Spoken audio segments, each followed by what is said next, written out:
दोस्तों नमस्कार, स्वागत है आप सभी का। अगर फिर से आई चलते हैं बिहार की ताजा खबरों की ओर, लेकिन उससे पहले अगर आपने अभी तक इस चैनल को सब्सक्राइब नहीं किया तो सब्सक्राइब कर लें, जिससे कि आपको बिहार की ताजा खबर रोजाना मिलती रहे।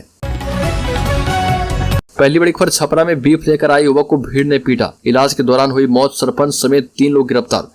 छपरा में बीफ सप्लाई करने वाले शख्स की भीड़ ने बुरी तरह से पिटाई कर दी, जिसके इलाज के दौरान मौत हो गई। इस मामले में पुलिस ने 3 नामजद आरोपियों को वारदात के 24 घंटे के अंदर गिरफ्तार किया। मृतक पड़ोसी जिले सिवान का रहने वाला था। उसके साथ छपरा पहुंचे उसके भतीजे ने बताया कि जैसे ही हम लोग गाँव पहुंचे, सरपंच ने दूर से हमें देखकर कहा कि पकड़ो उन लोगों को और मारो। उस वक्त 5 से 6 लोग वहां थे। लोगों को देखकर मैं डर गया और वहीं पर उतर गया। इसके बाद लोगों ने उनके साथ मारपीट शुरू कर दी। हल्कर होली खत्म होते ही देश और राज्य की सियासत तेज हो गई है। जदयू नागालैंड कमेटी को भंग कर दिया गया है। जदयू केंद्रीय कमेटी ने अनुशासनात्मक कार्रवाई करते हुए यह फैसला किया। दरअसल नागालैंड जदयू प्रदेश कमेटी ने बिना केंद्रीय नेतृत्व से सहमति लिए हुए वहां पर भाजपा गठबंधन वाली सरकार को समर्थन दे दिया। आपको बता दें कि नागालैंड में जदयू ने एकमात्र एक ही सीट जीती थी और अब वह भी भाजपा के समर्थन वाली सरकार में चली गई है। इसे देखते हुए नॉर्थ ईस्ट के प्रभारी आफाक अहमद खान ने पूरे जदयू कमेटी को भंग कर दिया है। अब नए सिरे से वहां पर कमेटी बनाई जाएगी। जदयू के प्रवक्ता डॉक्टर सुनील सिंह ने कहा कि भाजपा जिस नियत से काम कर रही है उसकी शुरुआत हो गई है। ये नागालैंड मॉडल है जिसे भाजपा पूरे देश में लागू करना चाहती है। जेडीयू प्रवक्ता सुनील सिंह ने कहा कि भाजपा विपक्ष विहीन सरकार बनाना चाहती है, लोकतंत्र को तार तार कर रही है। हल्को राज्य के जमुई जिले में होली के दिन वज्रपात, 3 महिलाएं गंभीर रूप से घायल। पीपल के पेड़ पर हुआ वज्रपात जमुई के झाझा थाना क्षेत्र के चरघरा इलाके में मौसम में अचानक आए बदलाव के बाद एक पीपल के पेड़ पर वज्रपात होने से 3 घरों की महिलाओं को जोर का झटका लगा, जिससे तीनों महिलाएं घायल हो गई। घायल महिलाओं में एक गंभीर रूप से घायल है। वज्रपात की घटना के बाद गांव में अफरा तफरी का माहौल बन गया है। इस मामले में परिजनों ने बताया कि घर के पास एक पेड़ पर ठनका गिर गया, जिससे घर के पास की तीनों महिलाएं घायल हो गई। जॉब फॉर लैंड केस में लालू से 2 राउंड की पूछताछ। रेलवे में नौकरी के बदले जमीन केस में सीबीआई ने लालू यादव से दिल्ली में 2 राउंड पूछताछ की। लालू सिंगापुर से किडनी ट्रांसप्लांट के बाद दिल्ली में मीसा भारती के आवास पर रहे और एक दिन पहले पटना में पूर्व मुख्यमंत्री राबड़ी देवी से उनके आवास पर सीबीआई ने करीब 4.5 घंटे तक पूछताछ की थी।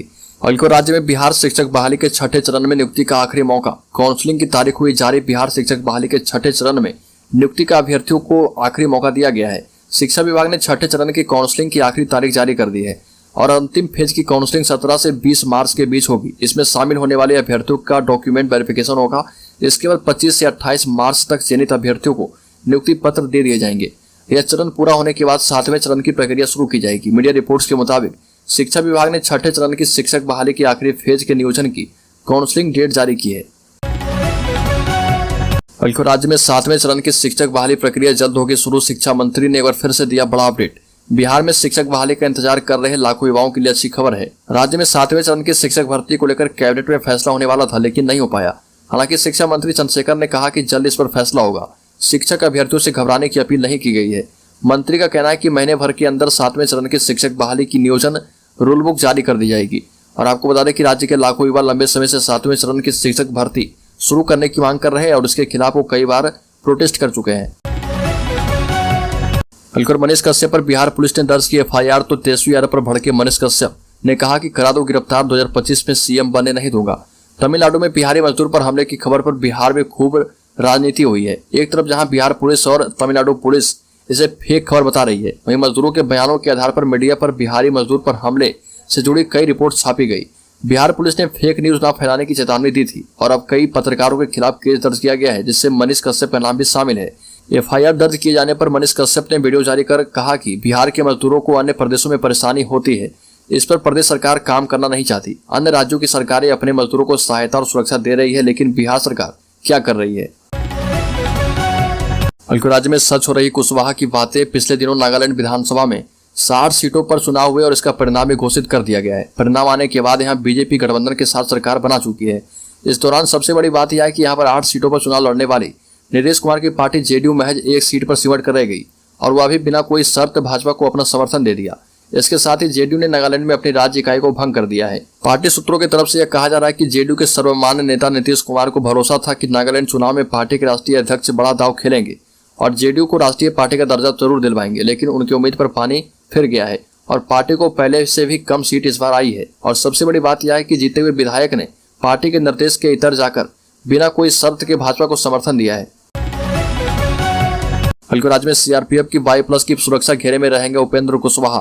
आईबी की रिपोर्ट के बाद केंद्रीय गृह मंत्रालय ने लिया फैसला। कुछ दिन पहले जदयू से खुद को अलग कर अपनी नई पार्टी बनाने वाले उपेंद्र कुशवाहा अब सीआरपीएफ की 22+ की श्रेणी की सुरक्षा घेरे में रहेंगे।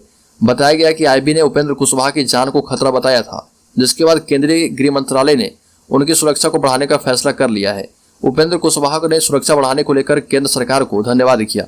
जदयू से अलग होने के बाद उपेंद्र कुशवाहा ने राष्ट्रीय लोक जनता दल नाम से अपनी नई पार्टी भी बनाई है। बल्कि राज्य में बीजेपी ने शुरू कर दी 2024 की चुनाव की तैयारियां। बिहार विधानसभा में नेता प्रतिपक्ष सम्राट चौधरी ने मनोनीत जिला अध्यक्षों के नाम की सूची ट्वीट कर जानकारी दी और लिखा कि भाजपा के 45 सांगठनिक जिलों के लिए निम्नलिखित कार्यकर्ताओं को जिला अध्यक्ष के दायित्व के लिए मनोनीत किया गया है और हमें पूर्ण विश्वास है कि आपके नेतृत्व में हमारा संगठन और भी सशक्त एवं प्रभावी बनेगा। सम्राट चौधरी ने सभी को नव दायित्व की बधाई एवं शुभकामनाएं दी। बल्कि तमिलनाडु में बिहारी मजदूरों के उत्पीड़न को लेकर पप्पू यादव की जन अधिकार पार्टी के एक नेता ने इन घटनाओं को लेकर मुकदमा दर्ज करवाया है। मुजफ्फरपुर के सीजेएम कोर्ट में दाखिल किए गए परिवाद में कहा गया कि तमिलनाडु में हिंदी बोलने वाले मजदूरों पर हमले किए जा रहे और ये मुकदमा तमिलनाडु के सीएम और वहां की सत्ताधारी पार्टी डीएमके के अध्यक्ष एमके स्टालिन के खिलाफ दर्ज करवाया गया और कोर्ट में इसकी सुनवाई होगी। इस परिवाद में कहा गया कि कई मीडिया चैनलों पर यह देखा गया कि तमिलनाडु में वहां की स्थानीय तमिल भाषा न बोलने के चलते लोगों के साथ बेरहमी से मारपीट की जा रही है। इसे लेकर मुख्यमंत्री नीतीश कुमार के नाम ज्ञापन सौंपा गया है और इसमें उचित कानूनी कार्रवाई की मांग भी की गई है। यह परिवाद शनिवार 4 मार्च को दाखिल किया गया। वेद प्रकाश नामक व्यक्ति ने इस परिवाद को अपने वकील के जरिए दाखिल कराया है और इसमें लिखा है कि भाषा के आधार पर न केवल बिहारी मजदूरों को तमिलनाडु में भेदभाव का सामना करना पड़ रहा बल्कि उनके साथ मारपीट कर उन्हें खदेड़ा भी जा रहा। बिल्कुल राज्य के बेगूसराय में नशे में धुत युवकों ने नाबालिग से विद्यालय में किया दुष्कर्म, 2 आरोपी गिरफ्तार। होली के दौरान बिहार के बेगूसराय में 7 साल की बच्ची के साथ दुष्कर्म और दूसरी बच्ची को घायल करने जैसी शर्मनाक घटना को अंजाम देने वाले दोनों आरोपी को पुलिस ने गिरफ्तार किया है। घटना के संबंध में एसपी योगेंद्र कुमार ने बताया कि दोपहर के बाद सूचना मिली कि साहेबपुर कमाल थाना क्षेत्र में पचबीर चौक के समीप समुदाय विशेष की 2 नाबालिग लड़कियों के साथ दूसरे समुदाय के लड़के के द्वारा बहला फुसलाकर बलात्कार एवं छेड़छाड़ एवं घायल कर दिया गया है। सूचना मिलते ही बलिया डीएसपी एवं साहेबपुर कमाल थानाध्यक्ष के द्वारा घटनास्थल पर पहुंचकर पीड़ित दोनों नाबालिग लड़कियों को इलाज के लिए सदर अस्पताल बेगूसराय लाया गया है, जहां पर दोनों की हालत ठीक है। बल्कि बिहार के गया में मिलिट्री ट्रेनिंग के दौरान तोप का गोला गांव में गिरने से 3 लोगों की मौत, 3 लोगों की हालत गंभीर। बिहार में गया जिले के 12 चट्टी के गुलरबेद गांव में सुबह जब लोग होली के मस्ती में डूबे हुए थे, उसी दौरान निकटवर्ती सेना के फायरिंग रेंज से तोप का एक गोला कहर बनकर आया। इसकी चपेट में आने से एक ही परिवार के दंपति समेत 3 लोगों की मौत हो गई।